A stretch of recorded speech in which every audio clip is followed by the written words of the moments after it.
Reka mbakengurukire inshuti banywanyi bacu mukomeje kumviriza ibiganiro n'amakuru byacu muhereye ijya nino ku migabane y'amakungu yakure abahereye mu karere k'ibiyaga binini eka namwe muhereye mu gihugu cacu ciza c'Uburundi makomine agiye atandukanye turi ku igenekerezo rya 22 ntwarante 2024 tukaba tugarukanye amakuru atose aba yatojwe n'abamenyeshamakuru bacu baherere ijya nino cane cane nk'emwe yaje gufyonda sabone kutarabikora amanuka munsi y'video uracubona ijambo sabone ucyandeko uracubona n'akazo rya nyine ucyandeko amatoje turabana amakuru tukugezaho kuri imbonesha kure imwe rudende kugezaho amakuru yizewe ndetse n'ibiganiro bikomeye cyane biba bivugwa muri politiki aho tuba turebera hamwe amakuru abagiye asohoka ku mbuga ngurukana bumenyi ngaha mu karere k'ibiyaga bigari ariko ubu noneho nk'uko abanywanyi n'inshuti zacu babidusabye kugaruka ku mutwe wa M23 ubundi ni mutwe ki ukomeza kunanira igisirikare cya leta FARDC mwese mbahaye ikaze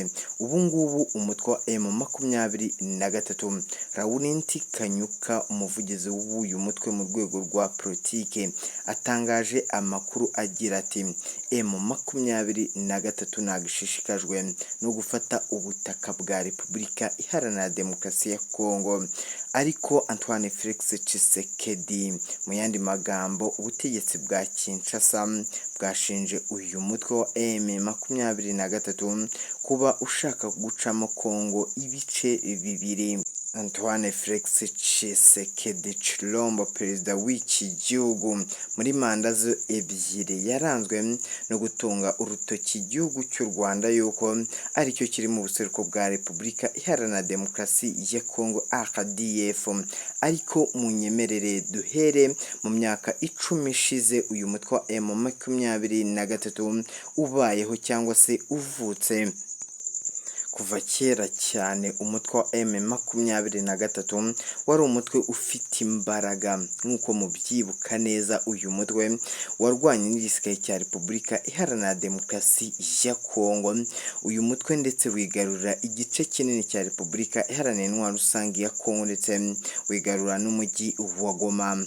Iki gihe umutwe wa M23 wakontoroye uyu mujyi wa Goma iminsi igera ku 10 igisirikare cya FARDC cyarawihoreye rwose na perezida w'iki gihugu wari uriho muri icyo gihe yarawihoreye ukontorora uwo mujyi ndetse ibikorwa byabarizwagamo byabanzaga guca ku mutwe wa M23 ndetse n'abayobozi b'uyu mutwe. Amahanga yahasi igitutu gikomeye cyane ko M23 yarekura uyu mujyi vuba na bwangu cyangwa se ukibonera agatangaza katigeze kabaho.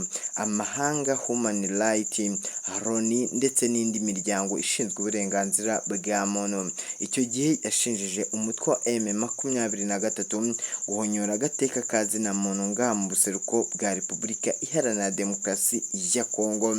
Bawuhaye amasaha make cyane nyuma y'iyo minsi 10 ukontorora uyu mujyi wa Goma.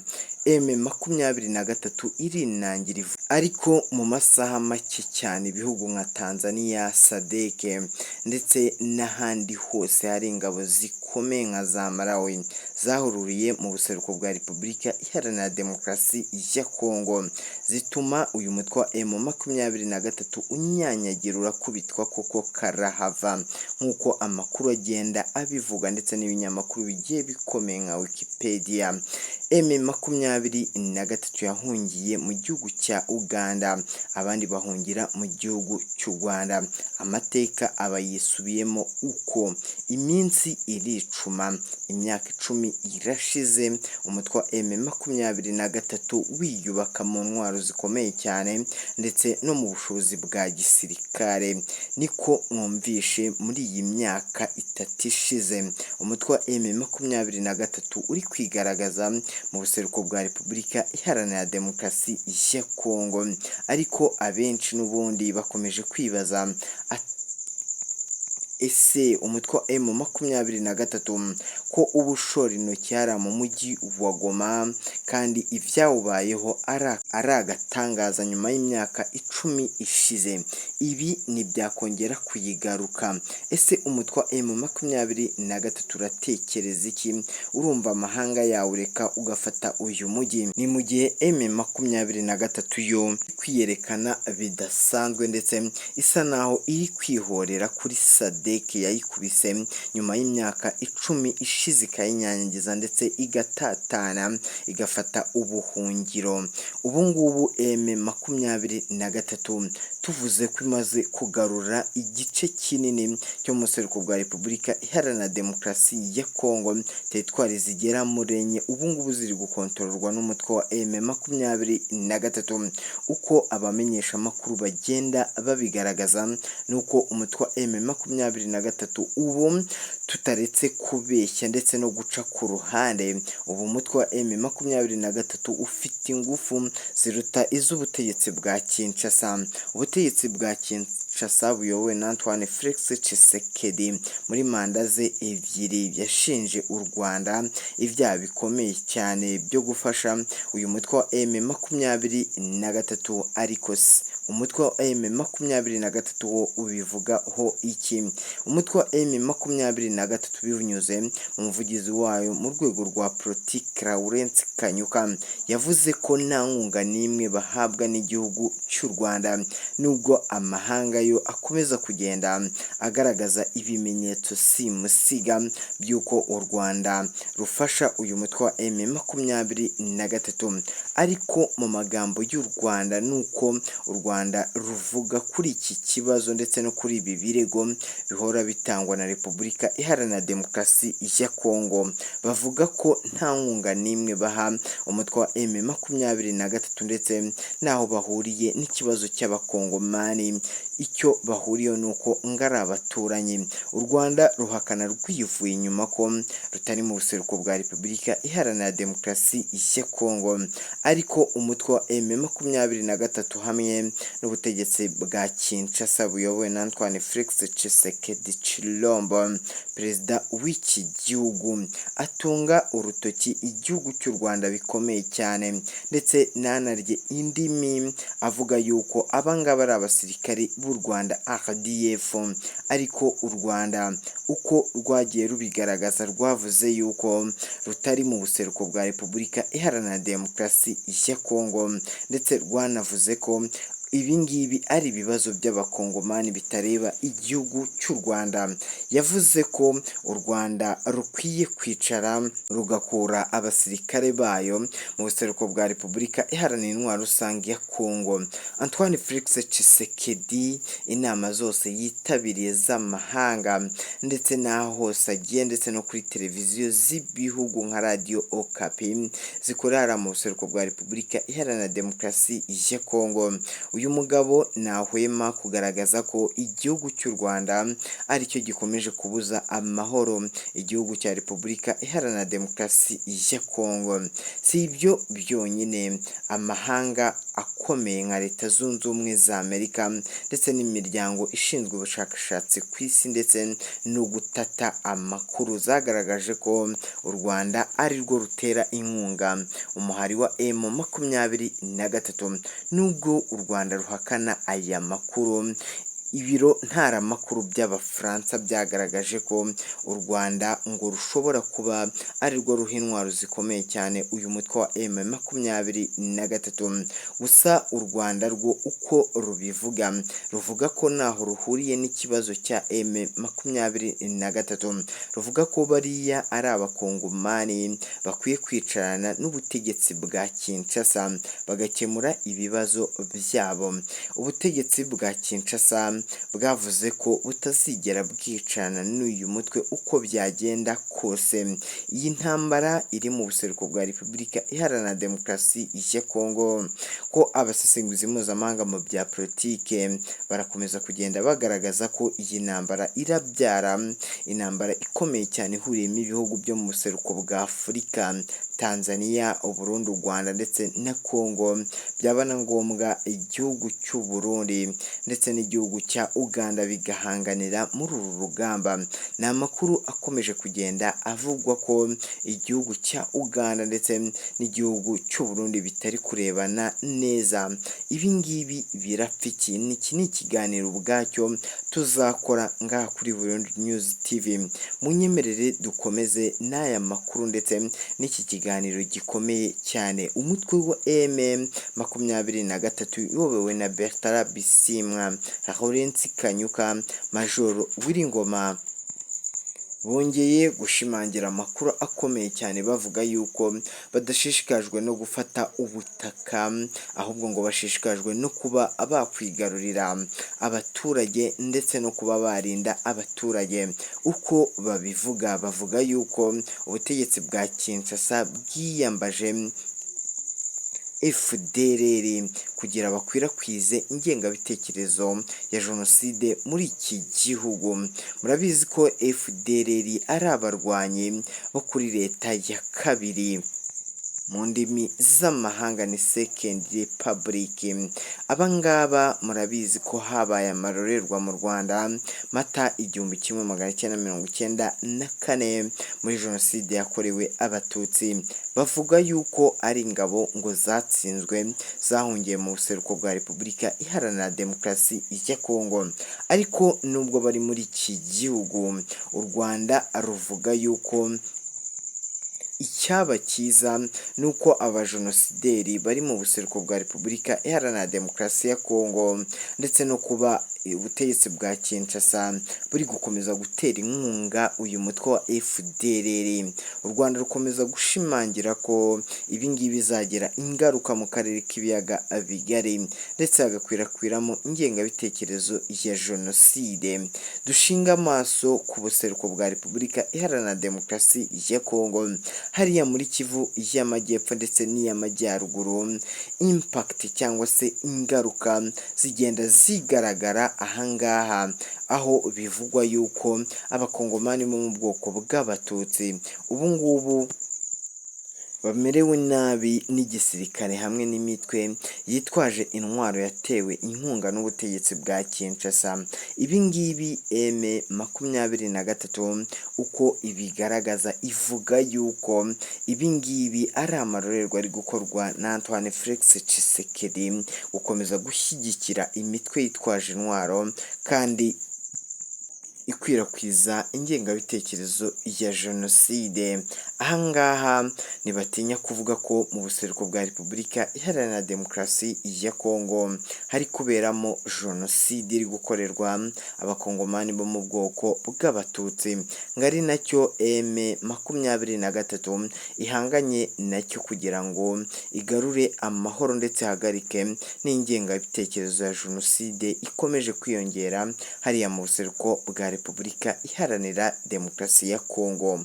Iyi ntambara n'aya makimbirane ari hagati y'igisirikare cya leta ndetse n'ubutegetsi bwa Kinshasa hagati n'uyu mutwe wa M23 mu mirwano ikomeye cyane. Ntibyatinze yuko igihugu cy'u Burundi cyinjira muri iyi ntambara bitunguranye, dore ko mu minsi ya mbere nyiricubahiro General Major Evariste Ndayishimiye, perezida w'iki gihugu, yahakanye iby'amakuru yavugaga yuko ingabo ze zitari mu buseruko bwa Repubulika Iharanira Intwaro Rusange ya Kongo.